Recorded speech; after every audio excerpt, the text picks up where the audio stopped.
everybody, welcome back to the channel. Neil out here on the Widener Range.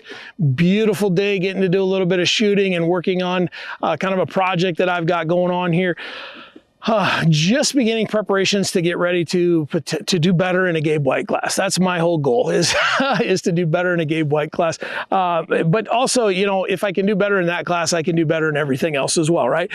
So if you don't know who Gabe White is, Google him. I have mentioned it the last 3 videos, so I'll leave all of that out and get to the point a little bit quicker. Today, we are going to do the split bill drill. Lucky Gunner is my recommended trusted provider of Freedom seeds for range or defensive use. In stock, good prices, and rocket fast shipping are why I go back again and again. Because of new guidelines, I can't link their site or say it, but you're smart and you can find it with a simple Google search. Stick it to the man by paying them a visit today. So the split bill drill is very much like a bill drill. It's 6 rounds, but it's split. So it's 4 rounds into the A zone and then 2 into the head box.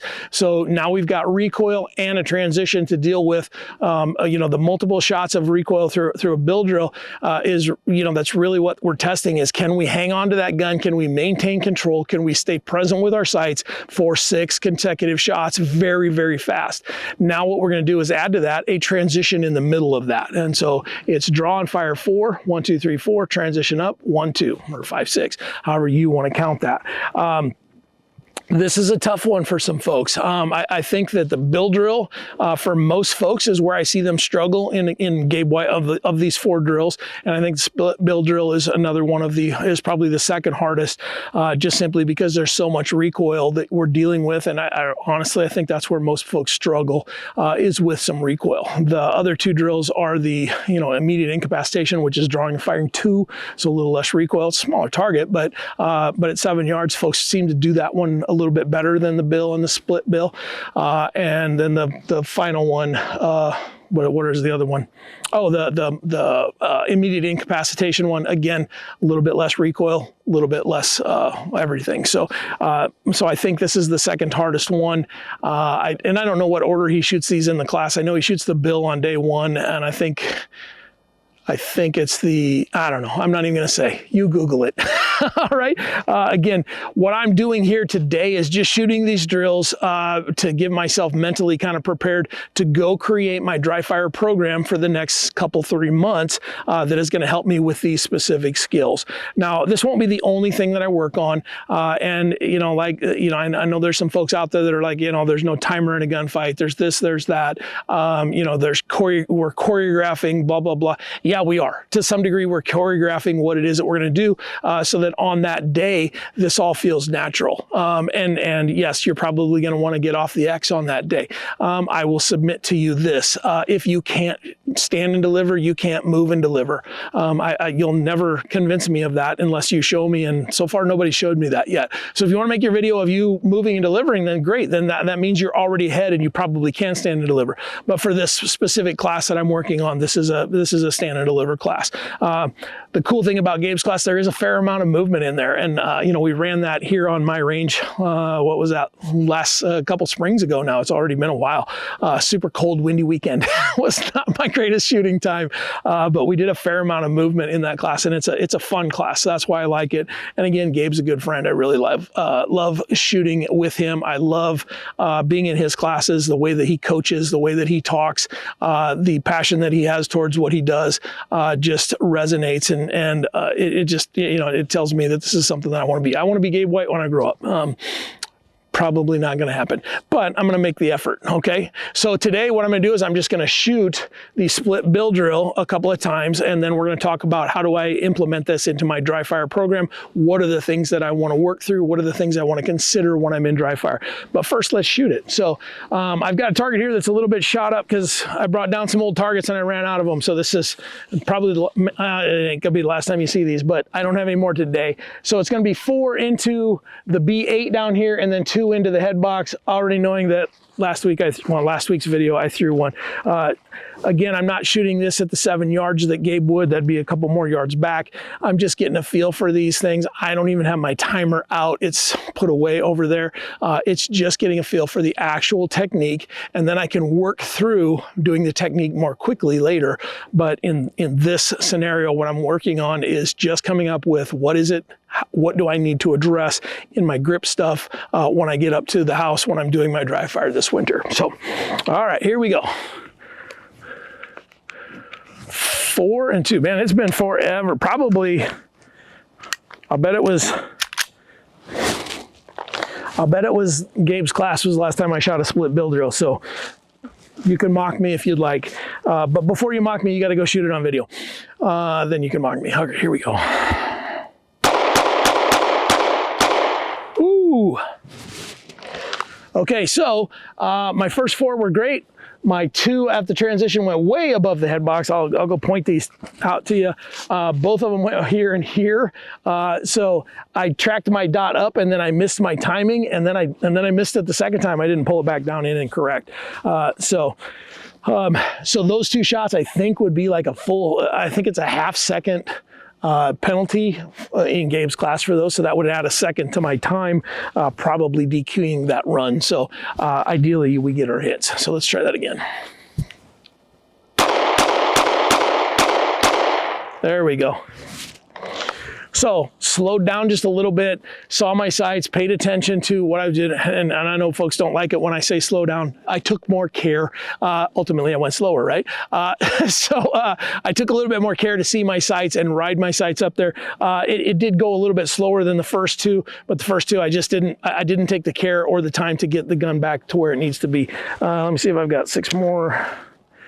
Not in that one.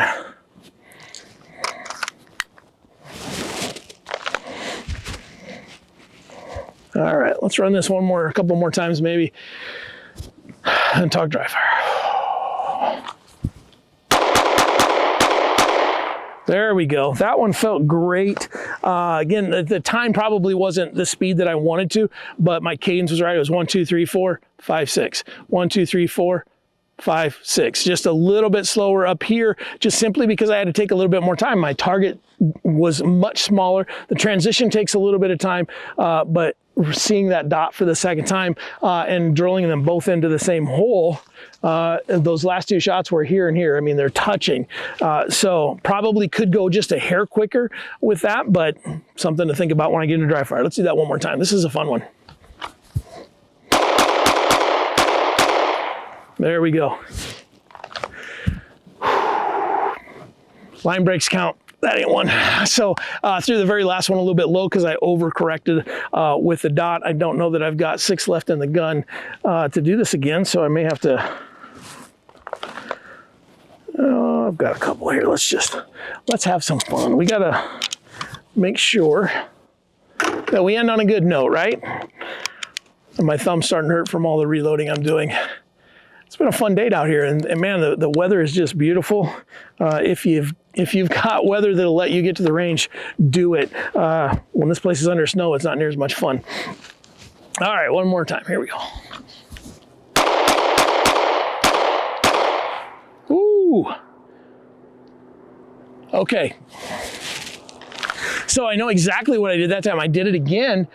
This time I overcorrected, and then I overcorrected my overcorrection. So I know what I did there is that I overcorrected, and then I overcorrected my correction and drove it even lower. Again, that's that part of staying present in the middle of the run. Like I said, I haven't run a split bill drill for so long that, you know, it just isn't ingrained into me, that pattern. And again, that's the whole choreograph thing that I think some folks don't like. But the fact of the matter is that that's the course of fire that I need to do. So I just need to stay present in that course of fire. I'm not going to go off camera and reload and do a whole bunch more. I'm going to take a few more shots off camera to get myself dialed in to go back to the streets because I'm done shooting for the day. But I really want to say thanks for doing this. But before I go, I want to talk about what the dry fire portion of this looks like. And so let me get my gun empty. So dry fire for a split bill drill is going to be pretty much the same as like a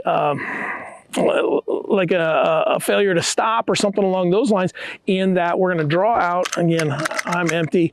We're going to draw the gun out. We're going to give one click, 2, 3, 4, rise up, 5, 6. And so you'll need a target that is, that kind of fits the size of the room that you're in. And again, I'm a big fan of thumbtacks or the little sticky notes or something like that, one on top of the other, so that I can draw the gun out and get 1, 2, 3, 4, 1, 5, 6. And you probably, I'm gonna exaggerate here and go from the bottom of the berm over to the top of the berm here with this empty gun, but it's gonna be 1, 2, 3, 4, 5, 6. Oh, 1, 2, 3, 4, 5, 6, up like so. So 1, 2, 3, 4, 5, 6. And the entire time that I'm doing that, I'm watching the dot. And what I'm seeing the dot do is move a little bit with my grip. And so what that's telling me is potentially I'm getting fatigued with my left hand. Potentially I'm just not driving it with the left hand. I think in dry fire, that is a habit that a lot of us deal with, is it's dry fire. I don't have to deal with recoil, so I don't need to have my good grip. So with a good grip, there you go. So with all of that said, you can do that in dry fire with just your gun. I recommend the barrel block when you're doing this stuff in your home, just for safety. I know just way too many horror stories. But again, if you want to come along with me, there'll be more along this lines from the dry fire perspective as things get a little bit cooler. I just wanted to do some shooting today and show you what I'm working on. Tell me in the comments what you're working on, and maybe we can work on it together. See you next time.